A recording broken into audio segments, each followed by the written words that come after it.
اور جو محرم شریف کو لنگر کا اہتمام کرتا ہے، 10ویں محرم شریف کو،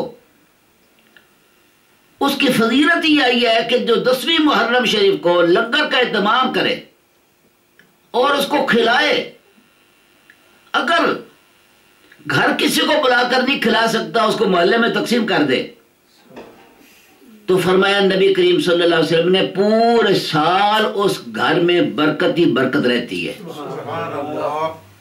اور 10ویں محرم شریف کو کسی یتیم کے سر پر دست شفقت ہی پھیر دے، 10ویں محرم شریف کو کسی یتیم کے سر پر دست شفقت ہی پھیر دے، اس کے ہاتھ کے نیچے جتنے بال آئیں گے اللہ تعالیٰ ان بالوں کے برابر، ایک ایک بال کے برابر نیکیاں عطا فرمائے گا۔ اور 10ویں محرم شریف کو جو انسان یوں نفل پڑھے کہ 6 رکعت نفل پڑھے، ہر رکعت میں 50 بار سورۃ اخلاص پڑھے، اور اس کے بعد اس کا ثواب خاتون جنت حضرت فاطمہ زہرا رضی اللہ تعالیٰ عنہا اور شہداء کربلا علیہم رضوان کی ارواح مقدسہ کو اصال ثواب کرے، تو اس کے 50 سال کی زندگی کے پہلے گناہ، 50 سال کی زندگی کے بعد کے گناہ یہ معاف ہوتے ہیں، اور اس کے علاوہ جنت میں اللہ تعالیٰ اس کے لیے بہترین قسم کے یاقوت کے محل تیار کرتا ہے جو کہ اس کو ملے گے۔ یہ بات یاد رکھیے، کسی مصیبت پر رونا یہ اللہ تعالیٰ کی رحمت ہے، بے صبری کے کلمات ادا کرنا نو گڈ، وبیلا کرنا، بے صبری کے کلمات ادا کرنا، ناشکرے کا کلمات ادا کرنا نو گڈ، لیکن رونا یہ باعث رحمت ہے۔ دنیا کے اندر 5 اشخاص بہت زیادہ روئے ہیں۔ نمبر 1 حضرت آدم علیہ السلام، جب آپ سے بھول چوک ہو گئی، خطا ہو گئی، آپ زمین پر آ گئے، آپ زمین پر آ کر آپ کو سرزمین ہند میں اتارا گیا اور حضرت حوا کو جدہ میں اتارا گیا، تو آدم علیہ السلام یہ دعا مانگتے تھے، ربنا ظلمنا انفسنا وان لم تغفر لنا وترحمنا لنکونن من الخاسرین۔ اے ہمارے رب، ہم نے اپنی جانوں پر ظلم کیا، اگر تو ہم کو نہ بخشے اور ہم پر رحم نہ فرمایا، ہم خسارہ پانے والے میں سے ہو جائیں گے۔ تو اب 300 سال تک یہ دعا مانگتے رہے اور روتے رہے، حتیٰ کہ آپ کی گریہ زاری پر جبرائیل علیہ السلام کو بھی رحم آ گیا۔ تو پہلے زمین پر زیادہ رونے والے حضرت آدم علیہ السلام ہیں۔ پھر نبی کے حضرت آدم علیہ السلام کو یہ القاء ہوا کہ آخر الزمان محمد مصطفیٰ صلی اللہ علیہ وسلم کا وسیلہ جلیلہ ڈالو تو پھر تمہاری دعا قبول ہوگی۔ تو انہوں نے یہ دعا کی، یا اللہ آخر الزمان نبی اپنے پیارے حبیب محمد مصطفیٰ صلی اللہ علیہ وسلم کا وسیلہ جلیلہ سے میری خطا کو معاف فرما۔ تب اللہ تعالیٰ نے ان کی دعا کو قبول و منظور فرمایا۔ فتاب علیہ کا یہی مطلب ہے، فتلقى آدم من ربه کلمات فتاب علیہ۔ دوسرے نمبر پر حضرت یعقوب علیہ السلام یوسف علیہ السلام کی جدائی میں بہت زیادہ روئے ہیں، یہاں تک کہ آپ کے رخسار پر نشان پڑ گئے تھے ایسے آنسوؤں کے۔ تیسرے نمبر پر ایوب علیہ السلام بہت زیادہ روئے ہیں، جب آپ کے جسم میں بیماری پڑ گئی، کیڑے پڑ گئے، 4000 کیڑے آپ کے جسم میں پھرتے تھے آپ کو کھانے کے لیے، آپ کے جسم کو کاٹنے کے لیے، اور ان کی وہی خوراک تھی۔ ایوب علیہ السلام کو لوگوں نے یہ سمجھ کر کہ یہ بیمار ہے، اس کی بیماری کی وجہ سے گاؤں کے اندر بیماری پھیلے گی، انہوں نے ان کو باہر نکال دیا، گاؤں سے باہر نکال دیا، اور آپ کی لک آفٹر کرنے والی آپ کی زوجہ محترمہ حضرت رحمت رضی اللہ تعالیٰ عنہ تھی۔ ایک مرتبہ رحمت رضی اللہ تعالیٰ عنہ گاؤں میں گئیں کسی کام کو، واپس آئیں، لیٹ ہو گئیں۔ ایوب علیہ السلام غصے میں آ گئے، آپ نے فرمایا اچھا تو لیٹ آئی ہے؟ آپ نے فرمایا کہ جب وہ واپس آئے گی نا تو اس کو میں 100 لاٹھیاں ماروں گا، اس کو میں 100 لاٹھیاں ماروں گا۔ آپ نے فرمایا جب واپس آئی نا اس کو میں 100 لاٹھیاں ماروں گا۔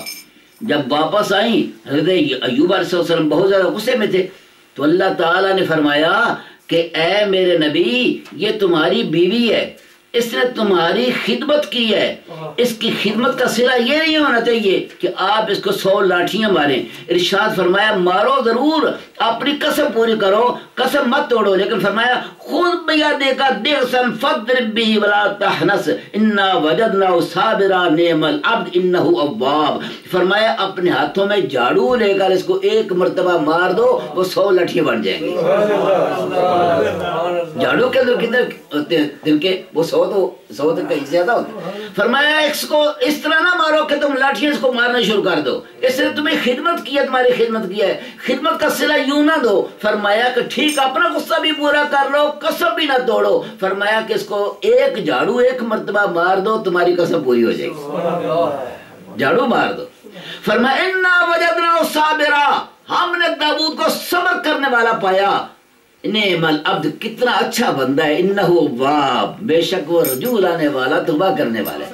اللہ تعالیٰ اپنے بندوں کی تعریف کرتا ہے، سبحان اللہ۔ پھر حضرت یحییٰ علیہ السلام بہت زیادہ روئے۔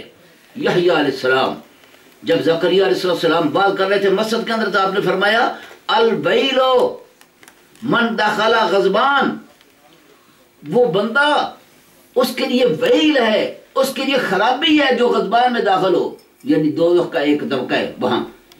تو حضرت یحییٰ علیہ السلام ابھی بچے تھے، بڑے بھی نہیں تھے، بالغ بھی نہیں تھے، بچے تھے۔ یہ آواز سنے، یہ کلمہ سنا تو آپ باہر نکل گئے، رونا شروع کر دیا، روتے گئے روتے گئے روتے گئے روتے گئے کہ پتہ نہیں میرا کیا حال ہوگا، میرا کیا حال ہوگا۔ حضرت زکریا علیہ السلام گھر میں تشریف لائے تو ارشاد فرمایا اپنی زوجہ محترمہ کو، فرمایا کہ یحییٰ کہاں ہے؟ جی مجھے تو کوئی پتہ نہیں، وہ تو مسجد میں گیا تھا آپ کا بات سننے کے لیے۔ آپ نے فرمایا مسجد میں تو وہ تھا، لیکن اس کے بعد پتہ نہیں کدھر گیا۔ تلاش کرتے کرتے تیسرے روز باہر گئے جنگل کے اندر، وہاں پر ایک چرواہے سے پوچھا کہ یہاں پر کوئی بندہ تو نہیں آپ کو ملا؟ انہوں نے کہا کہ بندہ تو کوئی نہیں ملا، لیکن اس جھاڑیوں کے اندر کسی کے رونے کی آواز آتی ہے، ان جھاڑیوں کے اندر کسی کے رونے کی آواز آتی ہے، نہ معلوم کون رونے والا ہے، اور اس کے رونے کے اندر اتنا درد ہے، اتنا درد ہے، جب میری بکریاں پر چرنے کے لیے آتی ہیں تو وہ چرتی نہیں ہیں، وہ بھی سر نیچے ڈال کے کھڑی رہتے ہیں، اتنا اس کے رونے کے اندر درد ہے۔ اللہ اکبر۔ آپ نے فرمایا اچھا، آپ ادھر گئے، دیکھا کہ واقعی یحییٰ ایک چٹان پر اپنا ماتھا رکھ کے زار و قطار ہو رہے ہیں، اور چٹان بھیگ چکے آنسوؤں کے ساتھ، آنکھیں بند ہیں۔ ان کو اٹھایا پر گود میں رکھا۔ یحییٰ علیہ السلام سمجھے کہ اسرائیل آ گئے۔ یحییٰ علیہ السلام نے مخاطب ہو کے کہا اے اسرائیل، تھوڑی دیر کے لیے مجھے مہلت دو، میں اپنے والدین کو مل لوں، میں ان سے اپنی خطائیں معاف کرا لوں، ان کو راضی کر لوں، ان کو خوش کر لوں۔ حضرت یحییٰ علیہ السلام کی والدہ صاحبہ بھی ساتھ ہی تلاش کرتے کرتے وہ بھی گئی ہوئی تھی۔ انہوں نے کہا کہ یحییٰ، یہ اسرائیل نہیں ہے، یہ تو تیرا والد ہے جس نے تیرے رخسار کو اپنی گود میں رکھا ہوا ہے، ہم تیری تلاش میں 3 دن ہو گئے روتے ہوئے تلاش کرتے ہوئے، یہ تو تیرا والد ہے، اسرائیل نہیں ہے۔ لہذا آنکھیں کھولو، دیکھو کہ تمہارا سر اس وقت والد کی گود میں موجود ہے۔ زکریا علیہ السلام نے اپنے بیٹے کو ساتھ لیا، ان کو کہا کہ چلو بیٹا گھر میں چلو، کیا بات ہے، کیوں آپ رو رہے ہیں اتنا؟ گھر میں لے کر آئے تو لہذا یحییٰ علیہ السلام بہت زیادہ روئے، یعنی آپ کے رو کر آپ کے خوف کی وجہ سے، یہ خوف الہی تھا، خوف عصیان نہیں تھا۔ انبیاء معصوم ہوتے ہیں، انبیاء معصوم بالعصیان، گناہوں سے وہ معصوم ہوتے ہیں، وہ گناہگار نہیں ہوتے۔ یہ گناہوں کا خوف نہیں تھا، یہ خوف الہی تھا۔ اس قدر روتے گئے کہ رخسار مبارک کا گوشت مبارک ختم ہو چکا تھا، اس قدر آپ روتے رہے، اس قدر روتے رہے۔ پھر نبی کریم صلی اللہ علیہ وسلم کتنا روئے امت کی غم میں، کتنا روئے امت کی غم میں۔ پھر حضور صلی اللہ علیہ وسلم نے خود رو رو کر بتا دیا کہ کسی مصیبت کے عالم میں، کسی پریشانی کے عالم میں رونا یہ باعث رحمت ہے۔ جب غزوہ بدر ہوا، حضور صلی اللہ علیہ وسلم واپس تشریف لائے تو دیکھا حضرت رقیہ رضی اللہ تعالیٰ عنہ کو دفن کیا جا رہا تھا۔ نبی کریم صلی اللہ علیہ وسلم اپنی صاحبزادی کے قبر مبارک پر گئے اور آپ کھڑے تھے اپنی صاحبزادی کے قبر انور پر، تو آنکھوں سے زار و قطار آنسوں کی لڑی جا رہی تھی۔ جب امیر حمزہ رضی اللہ تعالیٰ عنہ کو شہید کیا گیا تو نبی کریم صلی اللہ علیہ وسلم زار و قطار رو رہے تھے، زار و قطار رو رہے تھے، زار و قطار رو رہے تھے۔ اس قدر روئے کہ داڑھی مبارک آنسوں سے بھیگ گئی، اس قدر روئے.